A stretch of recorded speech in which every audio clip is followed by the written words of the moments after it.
All right, good morning and welcome to IGTV. With us this morning is ML Kingsley from our Maryland Alliance, and ML is going to be talking about Crash and Learn, some takeaways from taking part in the American Red Cross exercise, commercial airline crash exercise at BWI. And for those of you who know, BWI is right in that Washington, Maryland area. So, ML, why don't you take it away and introduce the subject? Thank you very much, Joe. It's a pleasure to be talking to you and being here today. On May the 7th, the simulated exercise that I'm going to be talking about was intended to be a commercial airline crash. And these are federally mandated every 3 years, apparently, for airports such as Baltimore Washington International. And while other, perhaps more sensible people were doing, or I don't know what you would call them, were doing things like paying attention to the Kentucky Derby and the Virginia Gold Cup, I was one of scores of volunteers who showed up in response to a call for assistance through the Central Maryland Red Cross for this role-playing exercise, and I was one of the mock victims. And I don't know if you, Joe, had been able to receive the little clip that I sent, but there was local coverage through a CBS Baltimore channel that talks about what took place. And it really was quite elaborate. If you have it handy, Joe. Yeah, I'm actually looking for it, ML, as you're talking there. No problem. It's the kind of thing you could play anytime if you want. But essentially, this was a very elaborate simulation. It was we were even assigned fake names, and I, to my surprise, was one of those actually taken to a real hospital. I think some of the real patients might have been startled that all of a sudden there was this influx of some really scary looking people because we had all been doctored up, so to speak, with this. The term I learned is moulage, Moulage, for the fake injuries. Uh-huh. And there were everything from bruises, cuts, burns, protruding bones. One guy had sort of an eyeball, you didn't want to look at him, a head injury that was just stomach churning. It was amazing. And many agencies and rescue workers were involved. And I was actually surprised to recognize someone also from the Maryland InfraGard chapter, our former treasurer, Paul Lubell, who was also a victim. But I must say, these things, everyone had a fairly good time. I think quite a good time. We were lucky in the weather. It was very sunny. I don't know what they would have done if it had rained, but I'm sure they had a plan for that too. But really, the whole exercise is vital, and in fact, one of the components, there were not only volunteers who were victims, but there were also volunteers who were friends and family. And I learned through a little research that that part of the training is more important than one might think. They weren't just meant to be stage props. It's part of the overall sensitivity. Apparently, back in the worst case was in 1988 with the Pan Am crash in Lockerbie, Scotland, where about 250 people everybody was killed.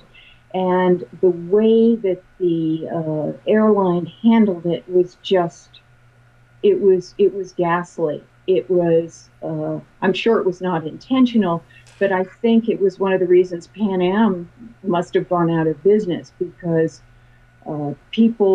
relatives were not informed in a timely fashion. They were on hold for hours.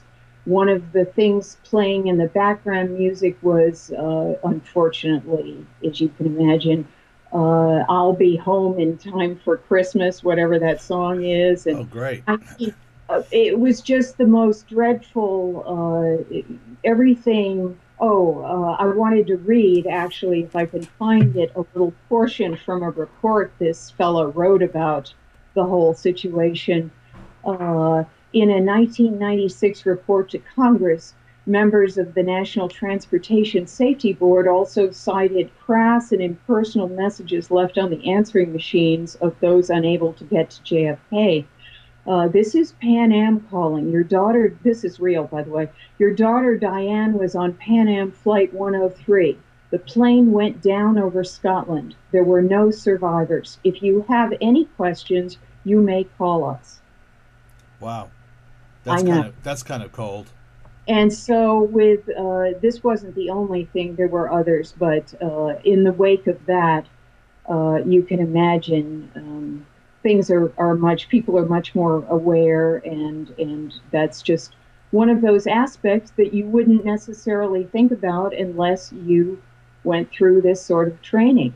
And there's all kinds of simulation training. In fact, there's an ongoing Mars landing simulation with international participation. Back in February, they made a simulated landing with, I think, their own set of broken bones and things. And of course, this is, in their case, it's a 500-day simulation. I can't even imagine people volunteering for this because they're made to do things like, oh, for a week, they have to sleep with their heads downward to put pressure. And ours was much better. We at least had donuts, and it was very, very effective. I know that it went well, and that a lot was learned from the people who were recording it. If anyone is interested in photographs or other accounts, one of the participants by the name of Bruce Curley, like Curley, has a blog that he posted a lot of photos, and he's been in the emergency management field for about 30 years. It's called poetslife.blogspot.com, and it'll show you the extent of the equipment and the people and the the very elaborate setup, including a real fuselage of a jet, which was had smoke coming out of it. However, they do that, and foam trucks and everything. I was worried about a sort of War of the Worlds kind of thing, Yep, if yep. rumors get out. And I thought, boy, wouldn't that be something? Oh, there's this big cover up at BWI.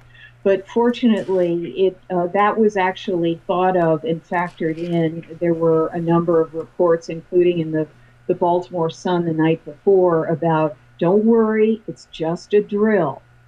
But I half expected to see some kind of,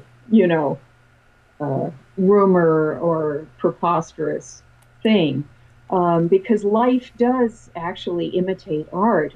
And that just yesterday, there was not a simulation, but a real life occurrence that was absolutely terrifying, with a flight from Singapore, an Airbus, where the engine 20 minutes after takeoff caught fire in midair.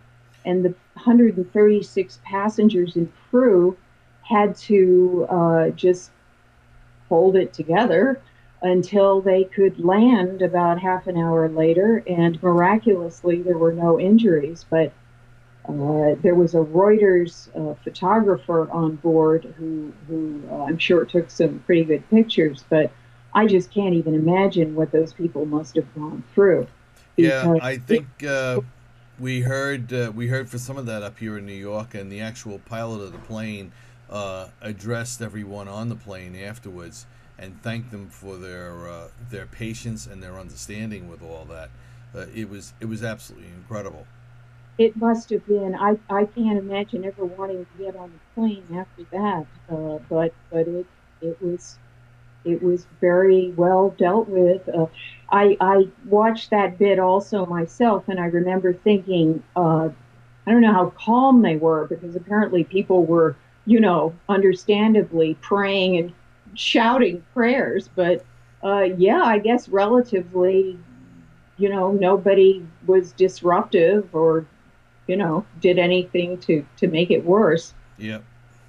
But yeah, so our scenario, and I'll just read it, the paragraph, because it's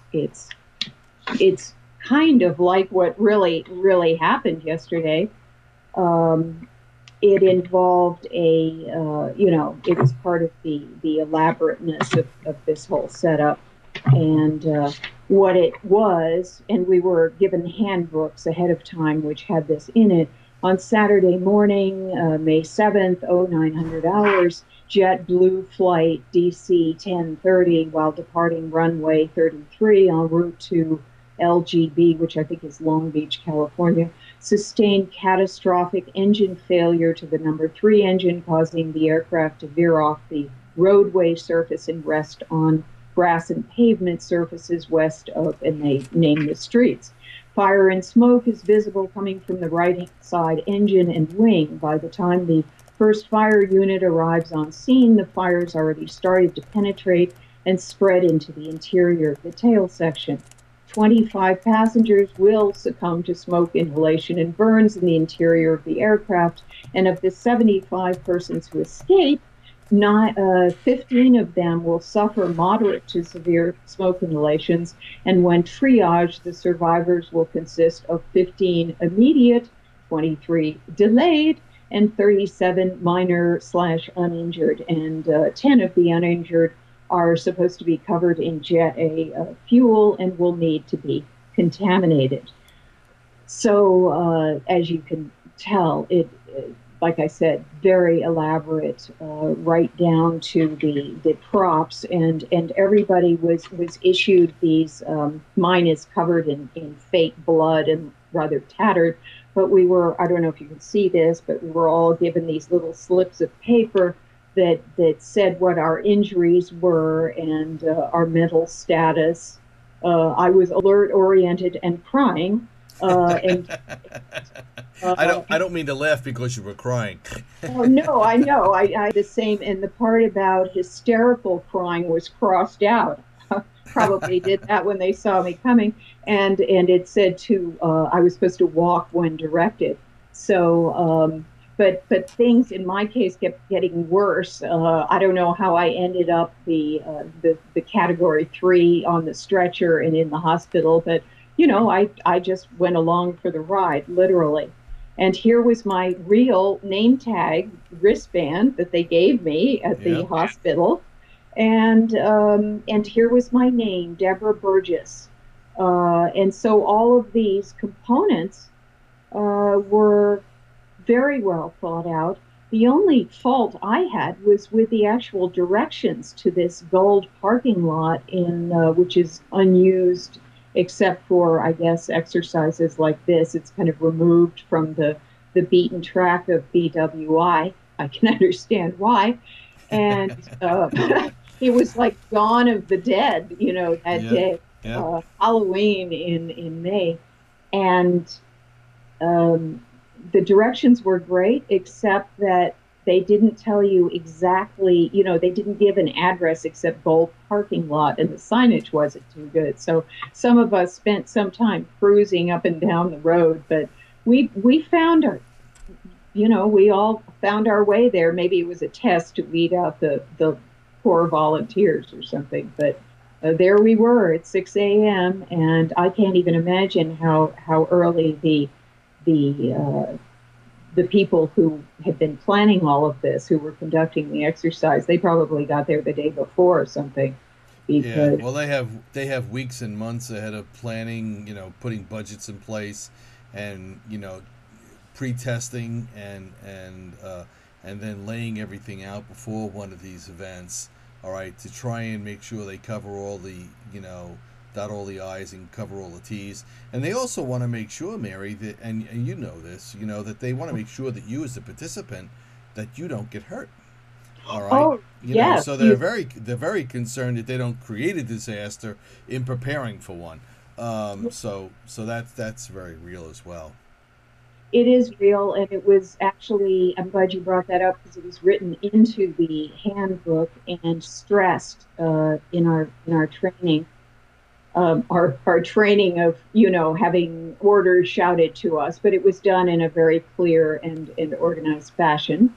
And we were all given red cards to hold up in the event that something really bad actually, you know, in reality did happen, which actually it did en route to the hospital in the very imposed, it was a real vehicle, apparently brand new, has room for, I don't know how many stretchers, but they're in rows on either side of the interior, kind of like a slave ship.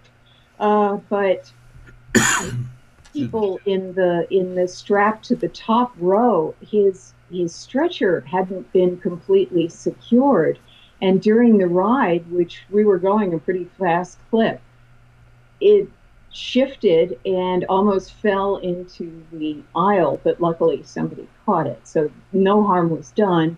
But it made you realize this is why they like to do exercises that are as close to the real thing as possible. And in Yep. fact, some poor woman in the lower bunk actually did hurt her shoulder, just partly dislocated it. It was pretty bumpy, and she had to be treated. But other than that, it was all like clockwork. Well, Mary, we just about come up to our time here. All right. We want to thank you for your report from Infragard, Maryland. Certainly about the airline exercise, and that is all about preparedness. All right.